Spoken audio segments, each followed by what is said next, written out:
안녕하세요. 더샘물 언약가족 여러분, 잘 지내고 계신가요? 코로나19 때문에 주일에 반갑게 얼굴을 볼 수 없어서 참 안타깝고 아쉽습니다. 계속 성도님들이 언제 예배하나요? 빨리 만나고 싶어요. 그렇게 말씀하시는데 제 마음도 참 안타깝습니다. 그렇게 잘 만나기 위해서 일상에서 자녀들과 함께 말씀을 통하여 양육하는 일은 중단이 없어야 되겠죠. 주일학교가 아직 문을 열지 못해서 아이들이 주일학교에 가고 싶어요, 선생님 보고 싶어요 이러는데, 선생님을 보고 싶은 마음보다 주일에 교회에 오고 싶은 마음보다 더 중요한 건 하나님의 그 뜻 가운데서 아이들이 넉넉하게 자라도록 1차 교사인 부모님들이 초점 맞춰서 아이를 성장시켜 가는 일입니다. 자, 그래서 오늘은 저녁마다 배포되고 있는 더샘물 복상 길잡이를 통해서 어떻게 자녀들과 함께 복상 예배를 드릴 수 있을까? 세 가지를 안내하려고 합니다. 첫 번째, 사전 준비를 어떻게 해야 하나? 두 번째, 실제로는 어떻게 진행할까? 세 번째는 이 복상 길잡이를 통해서 복상 예배를 드리는 것의 목적은 뭘까? 세 가지를 안내하려고 합니다. 먼저 사전 준비입니다. 복상 길잡이가 이제 배포가 됩니다. 그러면 부모님들이 사전 준비해 주셔야 될 게 있어요. 아주 간단한 것부터 시작해야 됩니다. 아빠와 엄마 중에 누가 이 복상 예배를 진행할까 결정해 주십시오.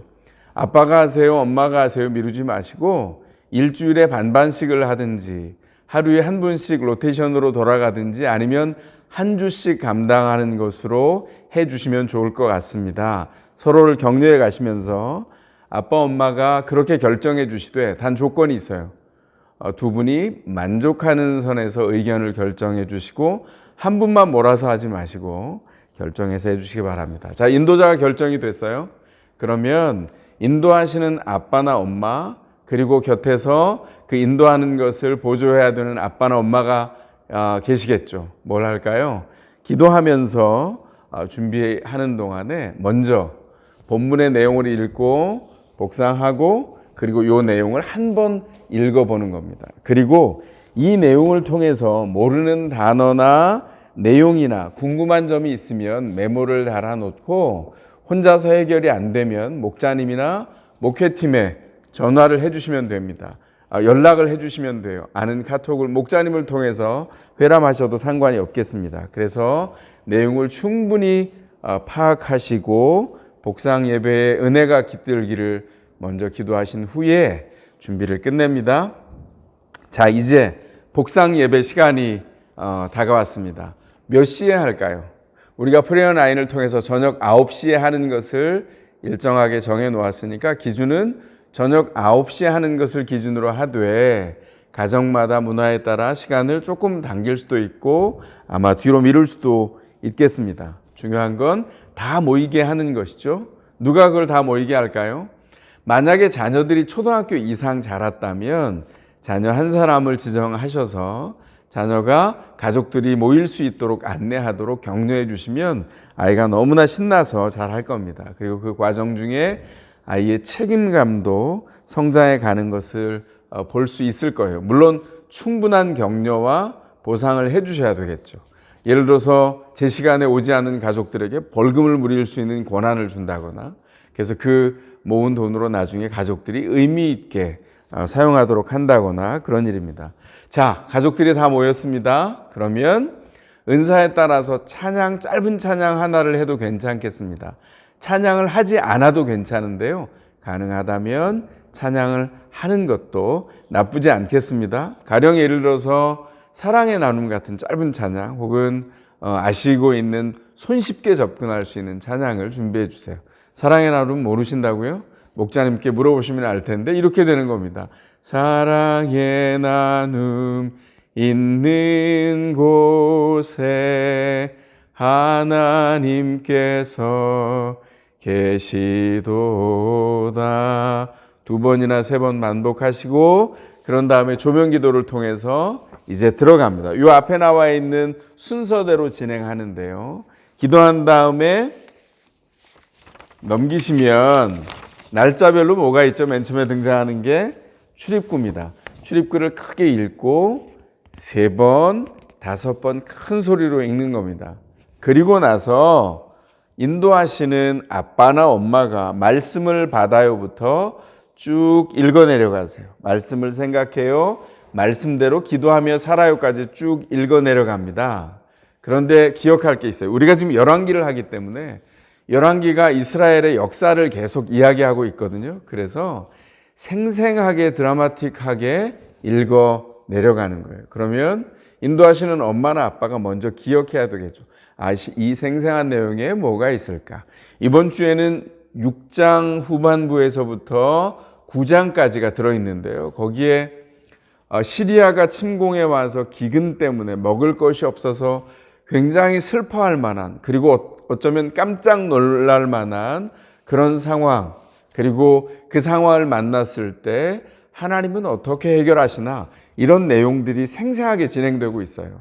그래서 다 읽은 다음에 들어보세요.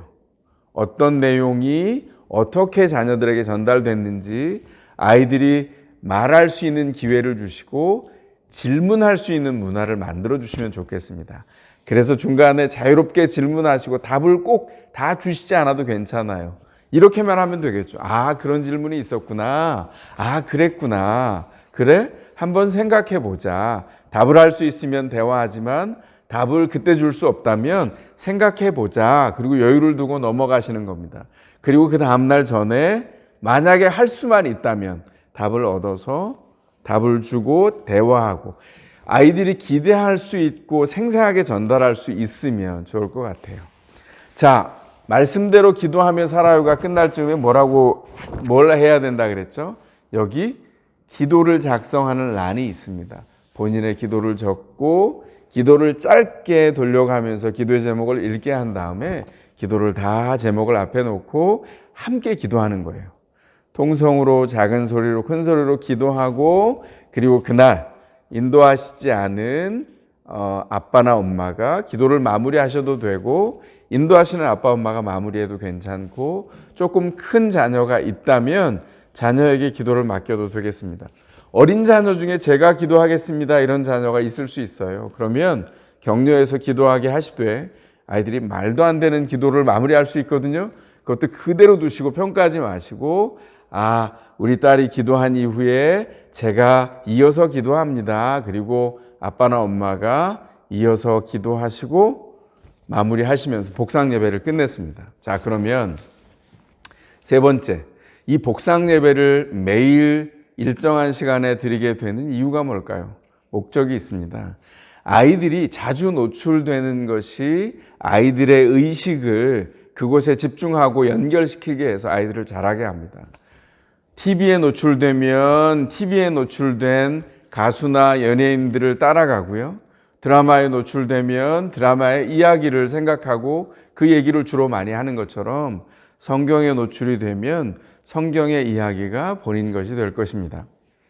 이 성경에 있는 내용을 다 전달하지 않아도 괜찮아요. 중요한 건 핵심은 이거예요. 자주 노출합니다. 그 말씀을 통해서 가족이 모입니다. 말씀을 통해서 기도하면서 가족이 영적으로 성령 하나님이 연결하시는 그 놀라운 일들을 특권으로 받습니다. 가족들이 하나님 앞에서 연결되는 거예요.